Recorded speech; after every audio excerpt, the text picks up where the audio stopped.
प्रधानमंत्री नरेंद्र मोदी ने उत्तराखंड के पिथौरागढ़ में 4,200 करोड़ रुपए की विभिन्न परियोजनाओं का किया शिलान्यास और लोकार्पण। कहा, उत्तराखंड के प्रत्येक गांव में है देश के रक्षक। प्रधानमंत्री ने कहा, सीमावर्ती गांवों को अंतिम नहीं बल्कि देश के पहले गांव के रूप में किया जा रहा है विकसित।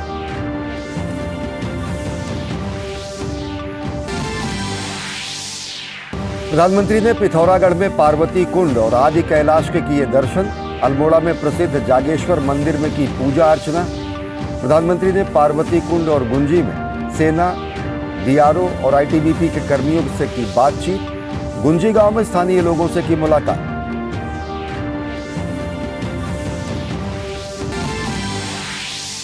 प्रधानमंत्री ने कौशल दीक्षांत समारोह 2023 को किया संबोधित। कहा, युवाओं को सशक्त बनाने की दिशा में हो रहा है अभूतपूर्व सुधार। भारत को दुनिया में कुशल जनशक्ति का सबसे बड़ा केंद्र बनाने पर जोर।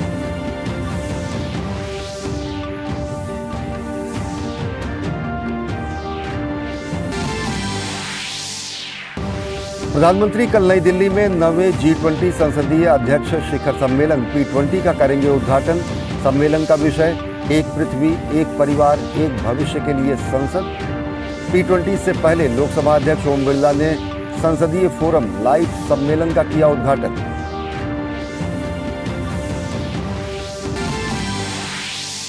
आम आदमी के लिए राहत की खबर। खाद्य वस्तुओं की कीमतों में कमी के चलते सितंबर में खुदरा महंगाई दर गिरकर 5% पर पहुंची। अगस्त में औद्योगिक उत्पादन 10.3% बढ़ा।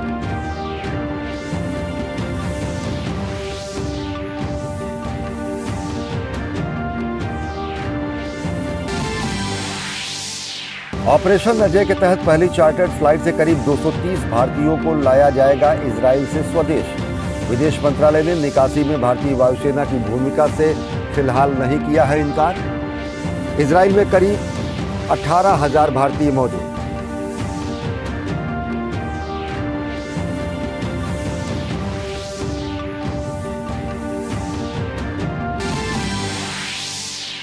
इजराइल हमास संघर्ष में अब तक 2,500 से अधिक लोगों की मौत। इजराइल पहुंचे अमेरिकी विदेश मंत्री एंटनी ब्लिंकन ने इजराइल के साथ हमेशा खड़े रहने का दिया भरोसा। सीरिया ने दमिश्क और अलेप्पो हवाई अड्डों पर इजरायली हमले का किया दावा।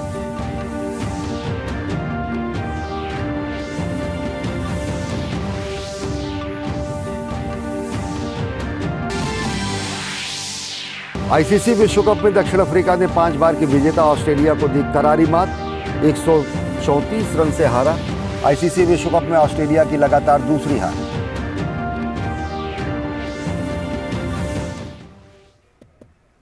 नमस्कार, मैं हूं अश्विनी कुमार मिश्र। देखते हैं खबरों को विस्तार से। प्रधानमंत्री नरेंद्र मोदी आज उत्तराखंड के दौरे पर थे। प्रधानमंत्री नरेंद्र मोदी ने पिथौरागढ़ में लगभग 4,200 करोड़ रुपए की विभिन्न परियोजनाओं का उद्घाटन, लोकार्पण और शिलान्यास किया। इस दौरान उन्होंने कहा कि पहले सिर्फ गरीबी हटाओ का नारा दिया जाता था, लेकिन अब सब मिलकर गरीब कल्याण के लिए काम कर रहे हैं। प्रधानमंत्री नरेंद्र मोदी ने सीमावर्ती क्षेत्रों के विकास को लेकर एक बार फिर अपनी प्रतिबद्धता दोहराई।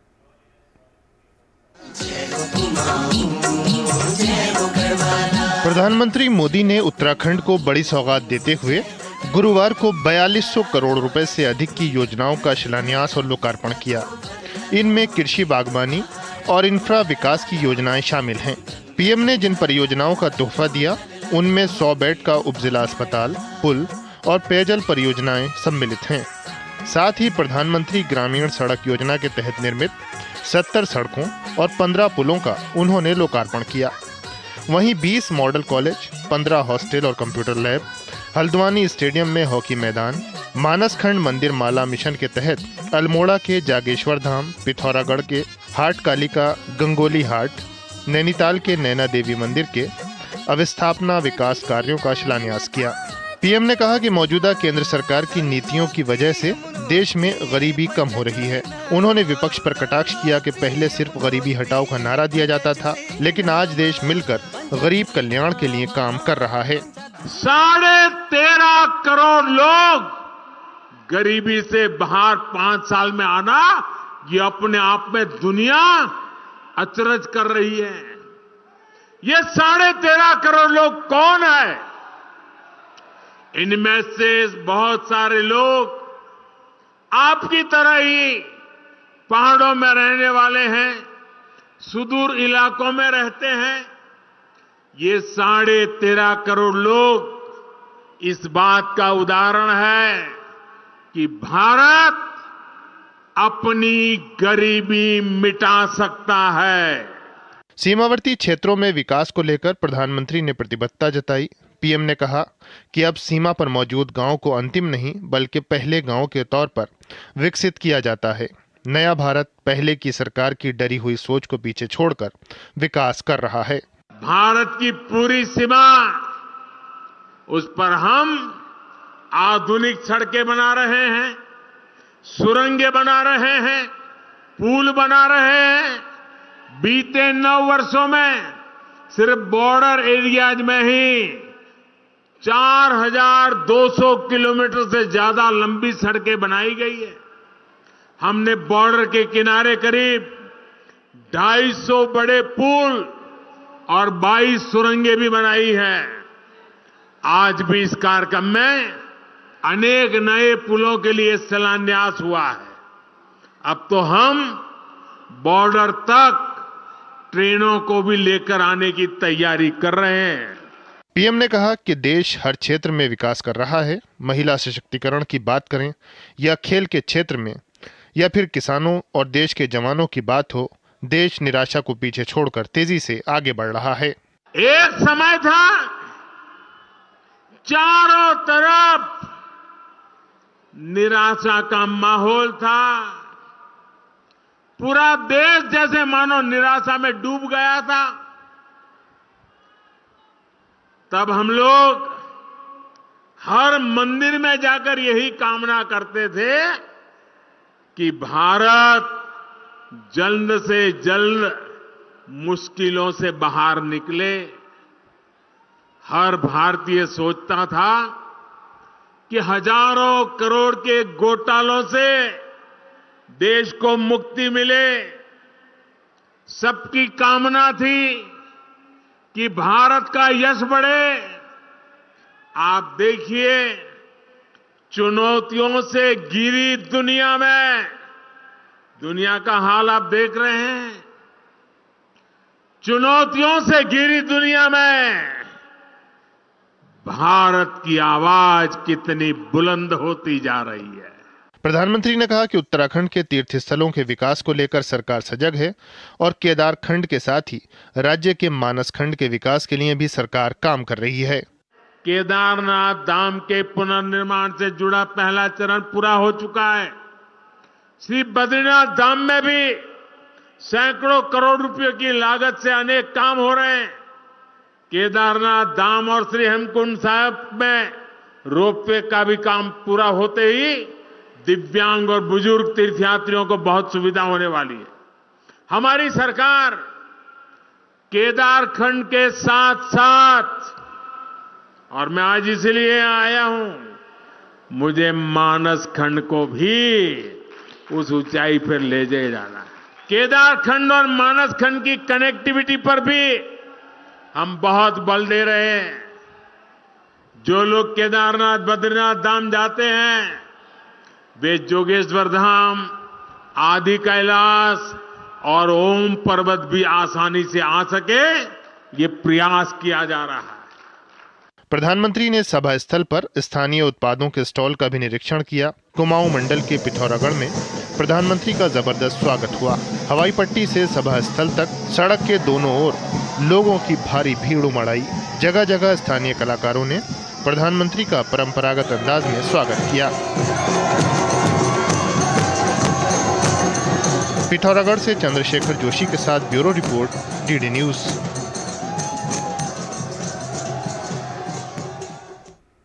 राजधानी दिल्ली में कौशल दीक्षांत समारोह का आयोजन किया गया, जिसमें स्किल इंडिया की विभिन्न योजनाओं के तहत प्रशिक्षण पूरा कर चुके अभ्यर्थियों को सर्टिफिकेट प्रदान किए गए। प्रधानमंत्री नरेंद्र मोदी ने वीडियो संदेश के माध्यम से समारोह को संबोधित करते हुए कहा कि यह समारोह भारत की प्राथमिकताओं को दर्शाता है। नई दिल्ली में आयोजित कौशल दीक्षांत समारोह को वीडियो संदेश के माध्यम से संबोधित करते हुए प्रधानमंत्री नरेंद्र मोदी ने कहा कि भारत आज अपनी युवा शक्ति को सशक्त करने की दिशा में अभूतपूर्व प्रयास कर रहा है।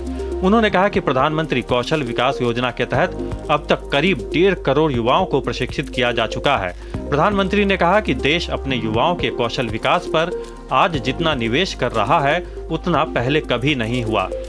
हम अपने युवाओं को स्किलिंग और एजुकेशन के द्वारा नए अवसरों का लाभ उठाने के लिए तैयार कर रहे हैं। करीब 4 दशक बाद हम नई नेशनल एजुकेशन पॉलिसी लेकर आए हैं। बड़ी संख्या में हमने नए मेडिकल कॉलेज, आईआईटी, आईआईएम या आईटीआई जैसे कौशल विकास संस्थान खोले हैं। करोड़ों युवाओं को प्रधानमंत्री कौशल विकास योजना के तहत ट्रेनिंग दी गई है। प्रधानमंत्री नरेंद्र मोदी ने कहा कि आज पूरी दुनिया मान रही है कि 21वीं सदी भारत की सदी होने वाली है, जिसके पीछे बहुत बड़ी वजह भारत की युवा आबादी है। उन्होंने कहा कि भारत की अर्थव्यवस्था में विस्तार के साथ ही युवाओं के लिए नई संभावनाएं बनती जा रही हैं। जब दुनिया के अनेक देशों में बुजुर्ग आबादी बढ़ रही है, तब भारत दिनों दिन युवा हो रहा है। भारत के पास ये बहुत बड़ा एडवांटेज है। पूरी दुनिया स्किल्ड युवाओं के लिए भारत की तरफ देख रही है। हाल में G20 समिट में ग्लोबल स्किल मैपिंग को लेकर भारत के प्रस्ताव को स्वीकार किया गया है। इससे आप जैसे युवाओं के लिए आने वाले समय में और बेहतर अवसर बनेंगे। कौशल विकास और उद्यमशीलता मंत्री धर्मेंद्र प्रधान ने कौशल दीक्षांत समारोह को संबोधित करते हुए कहा कि 2017-18 के मुकाबले देश में बेरोजगारी दर में 3% की गिरावट आई है और अब ये घटकर 3.2% रह गई है। उन्होंने कहा कि भारत आज पूरी दुनिया के लिए कुशल जनशक्ति तैयार कर रहा है। दुनिया की जो आवश्यकता है मैन पावर की, स्किल मैन पावर की, इसकी सप्लाई चेन भारत से हो रहा है। ऐसे स्किल मैन पावर में हम दुनिया के लिए हम लोगों ने स्किल्ड मैन पावर G20 में भी प्रायोरिटाइज किया। कौशल दीक्षांत समारोह के दौरान स्किल इंडिया के विभिन्न योजनाओं और कार्यक्रमों के तहत प्रशिक्षण पूरा कर चुके करीब 10,60,000 अभ्यर्थियों को सर्टिफिकेट प्रदान किए गए। Nishant Saurabh, DD news, Delhi.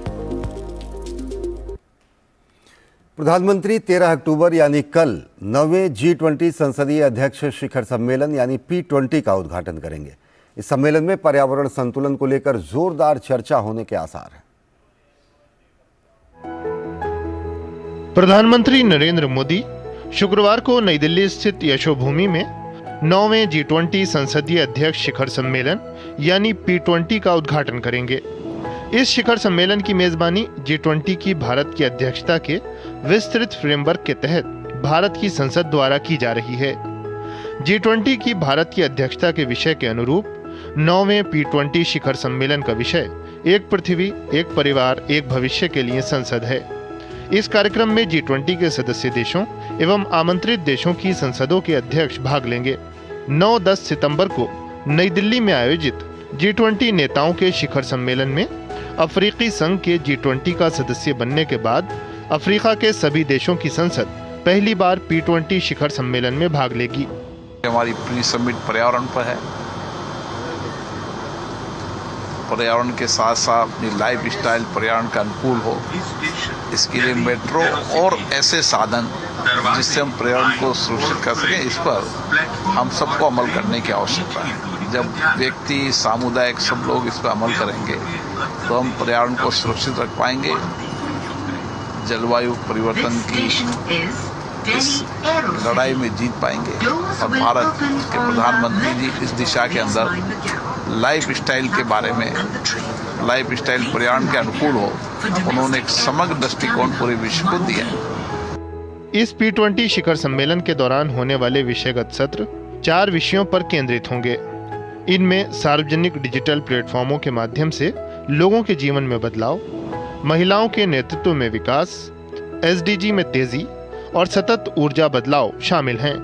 प्रकृति के साथ सामंजस्य में हरित एवं टिकाऊ भविष्य की दिशा में पहल के बारे में विचार विमर्श हेतु लाइव पर्यावरण के लिए जीवन शैली पर शिखर सम्मेलन पूर्व संसदीय फोरम का भी आयोजन किया गया।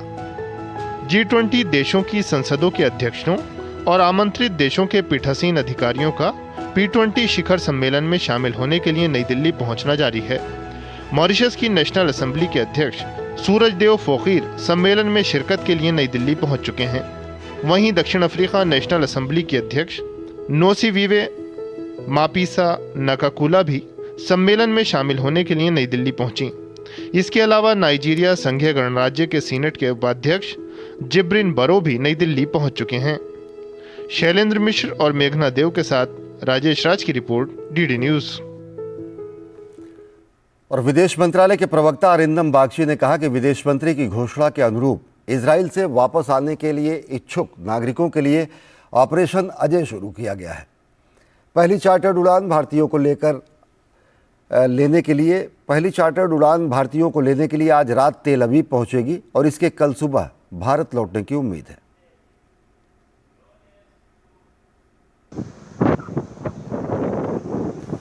इजराइल पर फिलिस्तीन के चरमपंथी संगठन हमास के हमले के बाद जारी भीषण जंग का गुरुवार को छठा दिन है। दोनों ही तरफ से हमले अभी भी नहीं रुके हैं। इजराइल और फिलिस्तीन दोनों ही तरफ से सैकड़ों की तादाद में लोगों के मारे जाने की खबर है।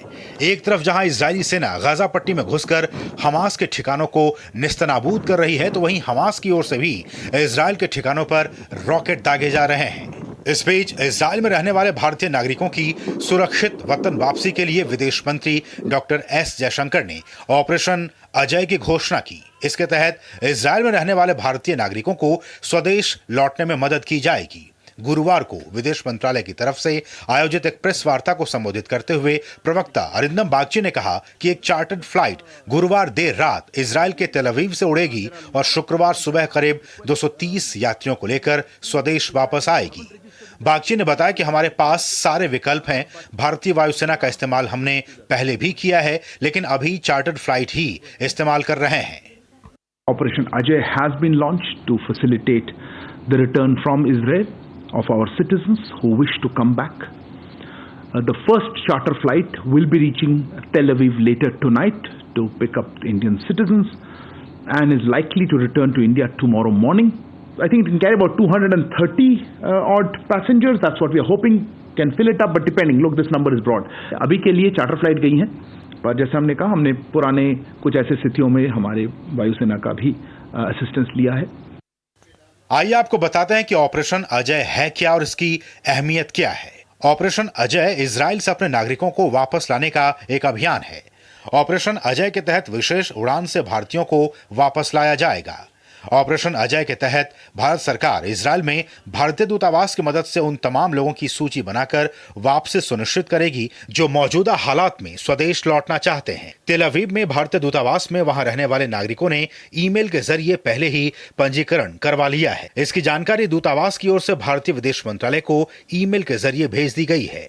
इजराइल में फंसे भारतीयों की सुविधा के लिए नई दिल्ली में कंट्रोल रूम खोला गया है, जो 24 घंटे इजराइल और फलस्तीन में भारतीयों की स्थिति पर नजर बनाए हुए है। अपने नागरिकों को युद्धग्रस्त क्षेत्र से सकुशल बाहर निकालने का ये कोई पहला अभियान नहीं है। केंद्र की मोदी सरकार ने बीते सालों में कई सारे ऑपरेशंस चलाकर भारतीयों की सुरक्षित स्वदेश वापसी सुनिश्चित की है। आइए आपको बताते हैं इससे पहले चलाए जा चुके ऑपरेशंस के बारे में। ऑपरेशन गंगा। रूस और यूक्रेन की जंग के बीच यूक्रेन में फंसे भारतीयों की घर वापसी के लिए केंद्र की मोदी सरकार ने ऑपरेशन गंगा अभियान चलाया था। इस दौरान बड़ी संख्या में मेडिकल की पढ़ाई करने वाले छात्रों को भारत सुरक्षित लाया गया था। इस अभियान में यूक्रेन में फंसे करीब 22,500 से अधिक नागरिकों को स्वदेश लाया गया था। Operation Vande Bharat mission. Corona महामारी के दौर में पीएम मोदी के पहल पर वंदे भारत मिशन चलाया गया था। इस ऑपरेशन के तहत लाखों भारतीयों को स्वदेश लाया गया। एयर इंडिया और एयर इंडिया एक्सप्रेस की उड़ानों से 18 लाख से अधिक भारतीयों ने स्वदेश वापसी की। इस मिशन में भारतीय नौसेना ने अहम योगदान निभाते हुए अपने जहाजों से 3,000 से अधिक भारतीयों को स्वदेश लौटने में मदद की। ऑपरेशन समुद्र सेतु। कोरोना संकट के ही दौरान भारत ने ऑपरेशन गंगा की तरह ऑपरेशन समुद्र सेतु चलाया था। ये एक नौसैनिक अभियान था। इसके तहत करीब 4000 भारतीय नागरिकों को समुद्र के रास्ते वतन वापस लाया गया। भारतीय नौसेना के जहाज जलाश्व और ऐरावत, शार्दुल और मगर ने इस ऑपरेशन में हिस्सा लिया। ऑपरेशन राहत। यमन की सरकार और हाउती विद्रोहियों के बीच साल 2015 में छिड़ी जंग में हजारों भारतीय फंसे हुए थे। ऑपरेशन राहत के तहत भारत ने यमन से लगभग 6000 लोगों को सुरक्षित निकाला था। ऑपरेशन देवी शक्ति। साल 2021 में अफगानिस्तान की राजधानी काबुल पर तालिबान के कब्जे के बाद वहां से भारतीयों को सुरक्षित निकालने के लिए ऑपरेशन देवी शक्ति चलाया गया था। इसकी मदद से सैकड़ों भारतीयों को भारत लाया गया था। उम्मीद की जानी चाहिए कि इजरायल में फंसे भारतीयों की सकुशल वापसी जल्दी ही हो पाएगी और अपने नागरिकों को संकटग्रस्त क्षेत्रों से सुरक्षित बाहर निकालने की मोदी सरकार की प्रतिबद्धता एक बार फिर से चरितार्थ होती दिखेगी। Bureau report, DD news. और ऑपरेशन अजय के तहत भारतीयों का पहला जत्था तेल अवीव से भारत वापस आने के लिए तैयार है। ऑपरेशन अजय की पहली चार्टर्ड फ्लाइट से करीब 230 भारतीयों को स्वदेश वापस लाया जा रहा है। ऑपरेशन अजय के तहत इजराइल से स्वदेश लौट रहे भारतीयों ने मोदी सरकार का आभार जताया है। मैं तो इजराइल में घूमने आया था। मेरी बेटी पीएचडी कर रही थी यहाँ पे। मैं 23 तारीख को आया था और मेरी लास्ट फ्लाइट जो 8 तारीख को थी, परंतु बीच में युद्ध का प्रोग्राम हो गया इधर। इसके कारण फिर फ्लाइट कैंसिल हो गई। एयर इंडिया ने सारी फ्लाइट कैंसिल कर दी। उसके बाद फिर हमें ऑपरेशन अजय का पता चला तो हम एम्बेसी से कांटेक्ट किया तो इन्होंने हमें बोला कि आप इतने बजे आइए और अब आप इंडिया सेफली जा सकते हैं। बहुत बहुत धन्यवाद भारत सरकार, बीजेपी, मोदी जी, सबको बहुत बहुत धन्यवाद। यहाँ पे लोग, यहाँ पे नहीं, basically out there in our home, सब लोग बहुत ज़्यादा पैनिक कर रहे हैं और ये ऑपरेशन अजय के थ्रू काफ़ी हेल्प मिल रहा है सब लोगों को। उत्तर प्रदेश के मुख्यमंत्री योगी आदित्यनाथ, राष्ट्रीय स्वयंसेवक संघ के प्रमुख डॉक्टर मोहन भागवत और योग गुरु स्वामी रामदेव रोहतक में एक मूर्ति प्राण प्रतिष्ठा समारोह में शामिल हुए। समारोह में राष्ट्रीय स्वयंसेवक संघ के प्रमुख डॉक्टर मोहन भागवत ने कहा कि सनातन धर्म की अवधारणा ही हिंदू राष्ट्र है। सनातन धर्म यानी हिंदू धर्म यानी हिंदुस्तान, सनातन धर्म ही हिंदू राष्ट्र है। अपनी सारी संस्कृति उसी सनातन पर आधारित है। अपने धर्म के सारे मूल्य उसी सनातन पर आधारित है। उत्तर प्रदेश के मुख्यमंत्री योगी आदित्यनाथ ने कहा कि पूरी दुनिया में हमारा देश विविधता में एकता के लिए जाना जाता है। हमारा सनातन धर्म विविधता में एकता की इसी अवधारणा को पूरा करता है। यहां पर जो समारोह हो रहा है, इस समारोह इस बात को भी प्रदर्शित करता है, न जाति भेद है, न मत और पंथ का भेद ही है। सब लोग एकजुट एक मंच पर आकर के एक जगह बैठे हैं, कोई भेद नहीं है। इस सनातन धर्म की दूसरी कड़ी अपने पूर्वजों और विरासत के प्रति अपने दायित्वों का ईमानदारी पूर्वक निर्वहन करना। पेट्रोलियम मंत्री हरदीप सिंह पुरी ने 12वें शहर गैस लाइसेंसिंग कार्यक्रम को लॉन्च किया। कार्यक्रम में पेट्रोलियम मंत्रालय के 9 साल के सफर पर लिखी पुस्तक का विमोचन भी किया गया। इस मौके पर पेट्रोलियम मंत्री ने कहा कि देश में पीएनजी कनेक्शन का आंकड़ा 1 करोड़ के आंकड़े को पार कर चुका है। PNG connections have gone up from 25.4 lakhs to 1.116 crores, which is a 457% increase. Number of CNG stations in the country, which was 738 in 2014, has gone up to 6,813. CGD coverage percentage-wise population, it was 13.27% of our population in 2014, has gone up to 98%. 738% increase. भारतीय उद्योग परिसंघ की तरफ से दिल्ली के प्रगति मैदान में अंतर्राष्ट्रीय railway उपकरण प्रदर्शनी के 15वें संस्करण का आयोजन किया गया। आयोजन में रेलवे में नवाचार से जुड़े देश भर के नीति निर्माता और तकनीकी विशेषज्ञों और उद्योग जगत से जुड़ी अनेक हस्तियों ने हिस्सा लिया। प्रदर्शनी में रेलवे बोर्ड के सचिव मिलिंद के देउस्कर ने रेलवे के महत्वपूर्ण लक्ष्यों पर अपनी बात रखी। रेलवे का नेटवर्क ज़्यादा से ज़्यादा बढ़े और ज़्यादा से ज़्यादा लोग और ज़्यादा से ज़्यादा गुड्स रेल से ही उनको भेजा जाए तो एनवायरनमेंट के लिए भी अच्छा है और हमारी इंडियन इकोनॉमी के लिए भी अच्छा है। तो जो मिशन 3000 मिलियन टन का जो हमारा 2030 का जो एम है उसके लिए हम लोग निरंतर प्रयास कर रहे हैं। कार्यक्रम में रेलवे में बीते 9 साल में हुए बदलाव, तकनीक और निवेश पर भी व्यापक चर्चा हुई। हम अपनी रोलिंग स्टॉक जिसमें EMUs हैं, अपने वंदे भारत का नाम सुना, वो हमने क्रिएट किए और वो काफ़ी हाई स्पीड में एग्जीक्यूशन हुआ प्रोजेक्ट। तो ये डिफरेंस हुआ। तो हर एरिया में जो इन्वेस्टमेंट के ज़रिए इक्विपमेंट का अपग्रेड हुआ वो एग्जीक्यूशन भी हाई स्पीड में हुआ। और मैंने आपको बोला उसके अंदर कि वहाँ उन्होंने गति शक्ति डायरेक्टरेट बनाया जिसका काम है कि प्रोजेक्ट्स को हाई स्पीड पर एग्जीक्यूट करवाएं। कार्यक्रम में इंटीग्रेटेड कोच फैक्ट्री के GM ने वंदे भारत की उपलब्धियों को दुनिया के सामने रखा और वंदे भारत की तर्ज पर वंदे मेट्रो चलाने की भी बात कही। वंदे प्लेटफॉर्म पे हम लोग एक और गाड़ी अभी लॉन्च करेंगे जिसका नाम होगा वंदे मेट्रो। वंदे मेट्रो इंटरसिटी ट्रैवल के लिए रहेगी, जहाँ पे डिस्टेंस करीब 250 किलोमीटर का रहेगा। 250-300 किलोमीटर तक आदमी जा सकता है।